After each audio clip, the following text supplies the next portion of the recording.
और अब बात करेंगे दिल्ली से आ रही बड़ी खबर की, जहां बीजेपी मुख्यमंत्री परिषद की बैठक खत्म हो चुकी है। बीजेपी दफ्तर में करीब 6 घंटे ये बैठक चली। पीएम मोदी, अमित शाह, राजनाथ सिंह, जेपी नड्डा मौजूद रहे। बीजेपी शासित राज्यों के मुख्यमंत्री और डिप्टी सीएम भी शामिल हुए।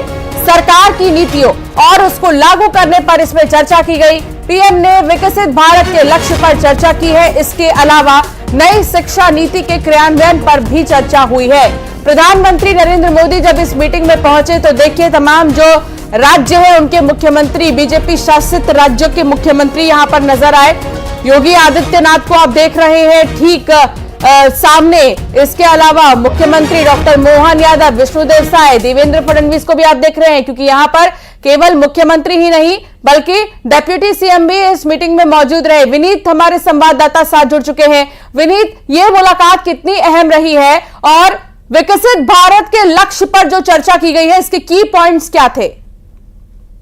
जी, निश्चित तौर पर अंशिका, मैं आपको बताना चाहूंगा कि जिस तरह से प्रधानमंत्री नरेंद्र मोदी ने जो अपना कंक्लूडिंग रिमार्क किया, उसमें विकसित भारत को लेकर के बात की। उन्होंने साफ तौर पे कहा कि जिस तरह से अगले आने वाले 5 साल में भारतीय अर्थव्यवस्था को $5 ट्रिलियन की अर्थव्यवस्था बनाना चाहते हैं, तो आखिरकार इसमें राज्यों की भूमिका जो है वो कैसे हो, इसको लेकर के उन्होंने मैं अपनी बात कही। साथ ही साथ में एक बड़ी बात यहाँ पर मैं आपको बताना चाहूंगा कि यहाँ पर जो दूसरे सभी जो राज्यों के मुख्यमंत्री थे, उन्होंने भी अपनी अपनी बातें रखी। मुख्य तौर पर अगर हम बात करें तो वहां पर असम के जो मुख्यमंत्री हैं, उन्होंने एक प्रेजेंटेशन दिया। उसमें जो असम सरकार में खाली पोस्ट है उसे किस तरह से वो बेहतर तरीके से भर रहे हैं, नियुक्तियां भरी जा रही हैं, उसको लेकर के उन्होंने प्रेजेंटेशन दिया। इसके साथ ही साथ उत्तर प्रदेश ने ग्रामीण डिजिटलाइजेशन को लेकर के एक प्रेजेंटेशन दिया। बिहार से जो है वहां के डिप्टी सीएम ने एक प्रेजेंटेशन दिया, जिसमें साफ तौर पर उन्होंने कहा कि खनन माफियाओं पर किस तरह से लगाम जो है वो लगाई जा रही है, इसको लेकर के उन्होंने एक प्रेजेंटेशन दिया।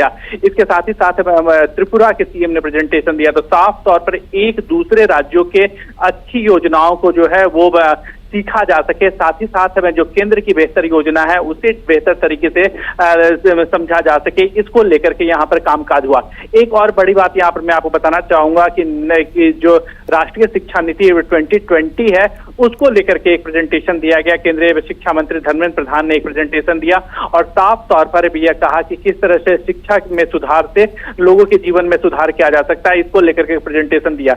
इससे पहले भी जब भी हम शिक्षा मंत्री धर्मेंद्र प्रधान से मिलते हैं, वो साफ तौर पर कहते हैं कि जिस तरह से राष्ट्रीय शिक्षा नीति 2020 आई थी, उसमें जिस तरह से प्रादेशिक भाषाओं में ही पढ़ाई की बात उन्होंने की थी, या फिर प्रादेशिक भाषाओं में परीक्षा की भी जो बात की गई है, इसका फायदा जो है वो लोगों तक पहुंचा है। और अब यह कोशिश की जानी चाहिए कि इसका फायदा अधिक से अधिक लोगों तक पहुंचे, इसको लेकर के जो है वो कवायद की जानी चाहिए।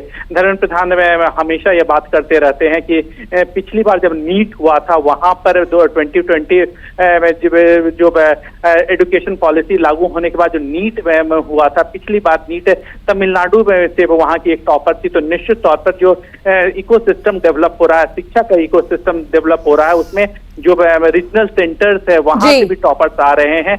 इसका जो श्रेय है वो राष्ट्रीय शिक्षा नीति 2020 को। बिल्कुल, और बहुत से ऐसे मुद्दे हैं जिन पर चर्चा हुई है और इसलिए भी कहा जा रहा है कि बहुत अहम है ये मुलाकात। आगे बढ़ेंगे, भोपाल की बात करेंगे। न्यूज 18 की खबर का बहुत बड़ा असर हुआ है। प्रशासन की टीम पशु आश्रय पहुंची और बीमार गायों का डॉक्टरों ने इलाज किया है। पशु आश्रय में मरी पड़ी हैं कई गाय, पशु आश्रय में बीमार है कई गाय। कई गायों की हालत बहुत खराब बताई जा रही है, जिनका इलाज किया गया है। न्यूज 18 की खबर का बहुत बड़ा असर हुआ है। राजधानी में गोवंश का क्या हाल है, आप देखिए इन तस्वीरों को। हालांकि जैसे ही इस बारे में जानकारी मिली, फौरन से न्यूज 18 ने जब खबर दिखाया, प्रमुखता से हमने इस खबर को दिखाया और प्रशासन की टीम पशु आश्रय पहुंची है और बीमार गायों का डॉक्टरों ने इलाज किया है। वासु चौरे संवाददाता साथ जुड़ चुके हैं। वासु, क्या जानकारी मिल रही है? कितने पशु वहां पर बीमार पाए गए? कितने वहां पर ऐसे गाय हैं जिनकी हालत बहुत खराब पता चली? बिल्कुल, देखिए राज्य पशु चिकित्सालय से लगा हुआ जो आश्रय स्थल है वहाँ पर बुजुर्ग गायों को खासतौर पर या जो ऐसे पशु होते हैं जिनका कोई ठौर ठिकाना नहीं होता उनको रखने की वहाँ पर व्यवस्था होती है। जो गाय बीमार होती है उनको वहाँ पर रखने की व्यवस्था होती है, लेकिन जो क्षमता है उससे करीब 2 गुनी गाय वहाँ पर रखी गई थी। उनमें से कई गाय जो है वो गंभीर रूप से घायल थी, बीमार थी। कुछ वहाँ पर जो शव होने की बात है वो भी सामने आई और दर्जनों जो थी वो गाय बीमार थी जिनका कोई इलाज कोई पूछ परख नहीं हो रही थी। न्यूज़ 18 ने इस पूरी खबर को प्रमुखता से दिखाया और उसके बाद फिर शासन प्रशासन ने सख्ती दिखाते हुए वहां पर कार्रवाई की, एक्शन लिया गया, डॉक्टर्स की टीम को वहां पर भेजा गया और जो गाय है पशुधन है उनका गोवंश उनका इलाज वहां पे शुरू हुआ। लेकिन बड़ी हैरानी की बात यह है कि जिस प्रदेश में लगातार गोवंश को लेकर बड़ी बड़ी बातें होती हैं, बड़ी बड़ी दावे किए जाते हैं, बड़ी बड़े राजनीतिक बयान आते हैं कि हम गोवंश के हितैषी हैं, गोवंश को बढ़ावा देने का काम करेंगे, जो लोग गौ पालन करेंगे उनको उनके साथ सरकार खड़ी होगी और जो लोग किसी भी तरीके से गोवंश को नुकसान पहुंचाने का काम करेंगे उनके खिलाफ सख्त एक्शन देखने को मिलेगा। लेकिन इस सबके इतर जमीनी स्थिति है वो बिल्कुल उलट नजर आती है। गायों की हालत जो है वो दिन पर दिन खराब होती जा रही है। पूरे प्रदेश से लगातार इस तरीके की तस्वीरें आ रही हैं और राजधानी भोपाल में ही जब ऐसा सूरत हाल है तो फिर समझा जा सकता है कि जो व्यवस्था है वो कितनी बेपटरी है और जो दावे और जो वादे किए जाते हैं वो कितने खोखले साबित होते हैं उसकी पोल ये तस्वीरें खोल देती हैं। लिहाजा अब जब तस्वीरें सामने आई हैं, खबरें जब प्रमुखता से दिखाई गई हैं तो उम्मीद यही करते हैं कि प्रशासन गोवंश की चिंता करेगा और आने वाले समय में ऐसी स्थिति नहीं देखने मिलेगी। और इसीलिए न्यूज़ 18 ने भी प्रमुखता से इस मसले को उठाया जिसके बाद जाकर एक्शन लिया गया। बहुत शुक्रिया वासु जानकारी साझा करने के लिए। बात करेंगे रतलाम की, जहां मां कालिका मंदिर के बाहर नोटिस लग चुका है। मर्यादित कपड़ों में ही प्रवेश देने का नोटिस लगा है। बरमूडा, हाफ पैंट और तमाम ऐसे कपड़ों पर प्रतिबंध रहेगा। मंदिर में प्रवेश निषेध रहेगा। वेस्टर्न कल्चर कपड़ों में मंदिर में प्रवेश निषेध रहेगा। इसलिए अगर आप मंदिर जा रहे हैं तो देखिए, सबसे पहले पढ़िए, समझिए कि आपको क्या करने की जरूरत है। मर्यादित वेशभूषा में मंदिर के भीतर प्रवेश करें। वेस्टर्न कल्चर के कपड़ों में प्रवेश करना निषेध होगा।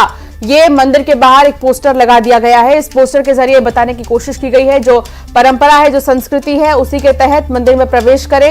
वेस्टर्न कल्चर कपड़ों में प्रवेश निषेध रहेगा।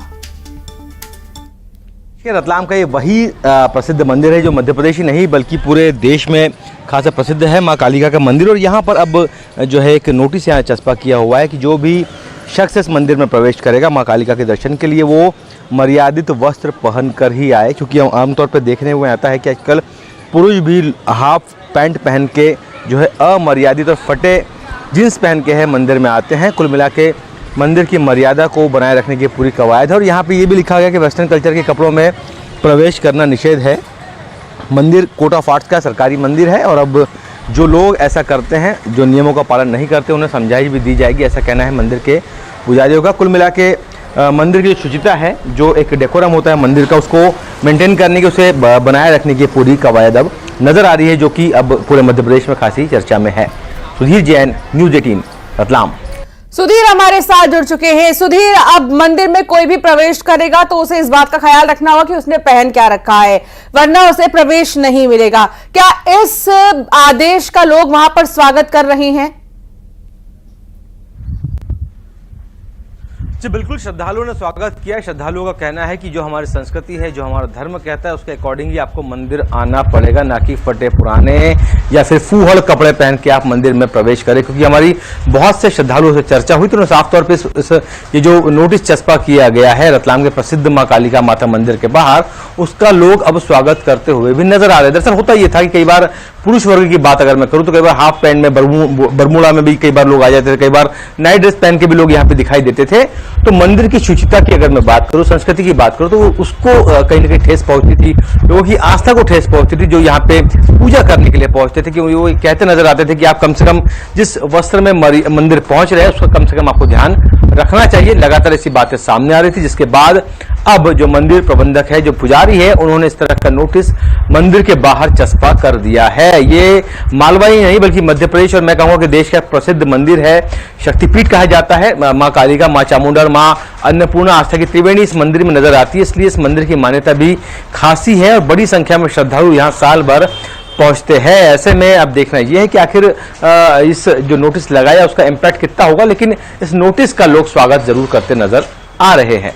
जी बहुत शुक्रिया जानकारी साझा करने के लिए सुधीर, क्योंकि इस आदेश का स्वागत किया जा रहा है।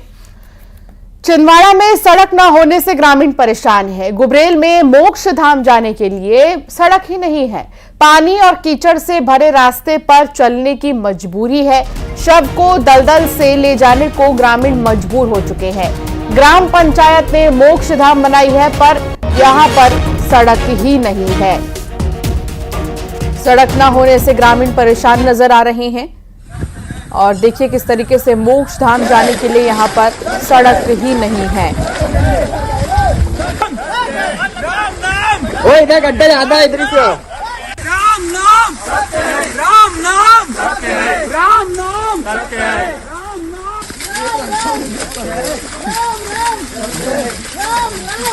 देखिए हमारी मोक्षधाम की रोड ये बनना चाहिए।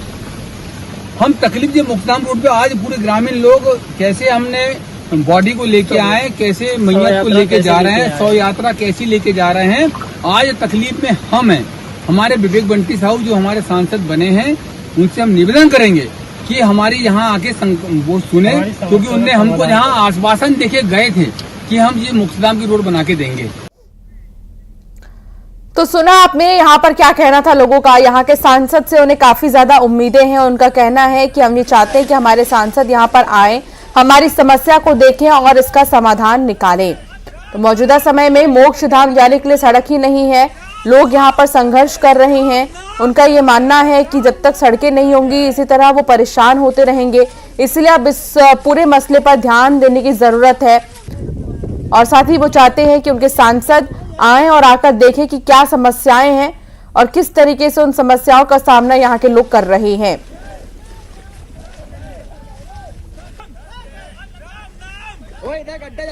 राजेश करमेले संवाददाता साथ जुड़ चुके हैं। राजेश, क्या जानकारी मिल रही है? क्या इस मामले पर संज्ञान लिया गया क्या अब तक? जी देखिए, इस मामले पे अभी तक कोई संज्ञान नहीं लिया गया है। ग्रामीण लगातार परेशान हो रहे हैं।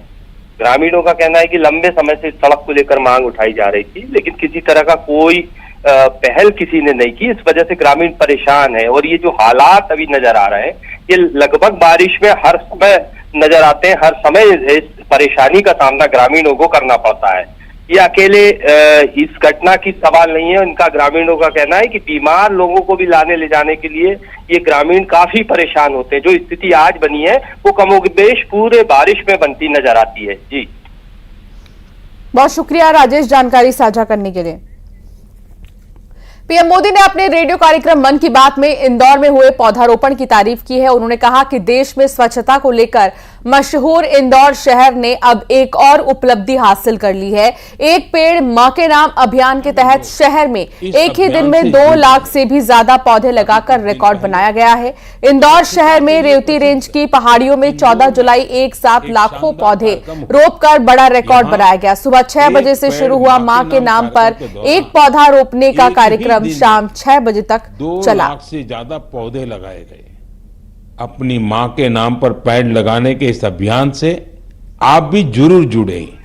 और मुरैना में पैसों के लेन देन में 2 लड़कों में मारपीट का मामला सामने आया है और वो भी बीच सड़क पर। दोनों ही नाबालिग लड़कों में मारपीट हुई है। दुकानदारों ने बीच बचाव भी किया। कोतवाली के संजय कॉलोनी का यह मामला बताया जा रहा है और इस वीडियो में आप देख सकते हैं कि 2 जो लड़के हैं वो कैसे बीच सड़क पर एक दूसरे को पीटते हुए नजर आ रहे हैं। हालांकि अब इस मामले में जो है बातचीत का सिलसिला चल रहा है। दुकानदारों ने बीच बचाव भी किया। आगे बढ़ेंगे खबरों में और बात करेंगे शहडोल की, जहां वन विभाग की टीम पर हमला किया गया। अधिकारियों को ट्रैक्टर से कुचलने की कोशिश भी की गई। दबंगों ने ट्रैक्टर से कुचलने की कोशिश की। डिप्टी रेंजर और परिक्षेत्र सहायक ने कूदकर जान बचाई है। वन कर्मियों पर हमला कर मोबाइल फोन छीन लिया।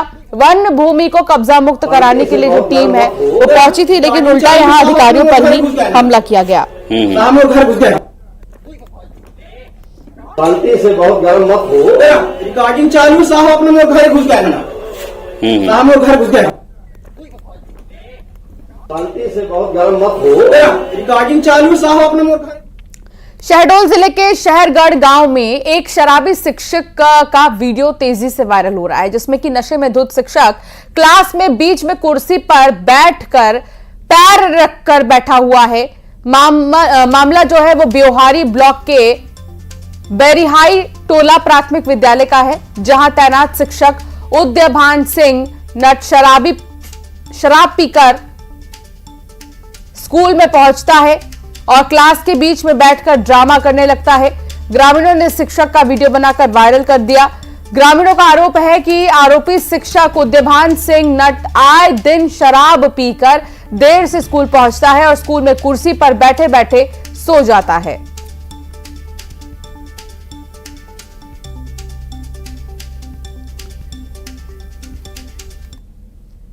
भोपाल से ही खबर, जहां मौसम विभाग ने अलर्ट जारी किया है। मध्य प्रदेश के सभी जिलों में बारिश का अलर्ट जारी हुआ है।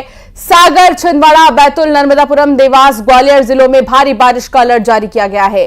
देवास, नर्मदापुरम और मंदसौर में तो रेड अलर्ट जारी किया गया है। तेज बारिश को देखते हुए पहले से ही चेतावनी जाहिर कर दी गई है ताकि सावधान रहें, सतर्क रहें। तेज बारिश की संभावना जाहिर की गई है। ऑलमोस्ट सारे डिस्ट्रिक्ट्स में देखा गया तो मेनी टू मोस्ट प्लेसेस में बारिश होने का संभावना है, एक्सेप्ट ग्वालियर चंबल रीजन में मुरैना, भिंड, ग्वालियर, दतिया और इधर ईस्ट नॉर्थ ईस्ट एमपी में सतना, मैयर, रीवा रीजन में फ्यू प्लेसेस में बारिश का चांसेस है। बाकी सारे रीजन में मेनी टू मोस्ट प्लेसेस में बारिश होने का चांसेस है। और हेवी रेनफॉल का वार्निंग देखा गया तो सेंट्रल एमपी में जैसे सागर, छिंदवाड़ा, पांडुर्ना, बैतूल, नर्मदापुरम, देवास, ये रीजन में हेवी टू वेरी हेवी। और अब एक नजर टॉप 20 खबरों की ओर।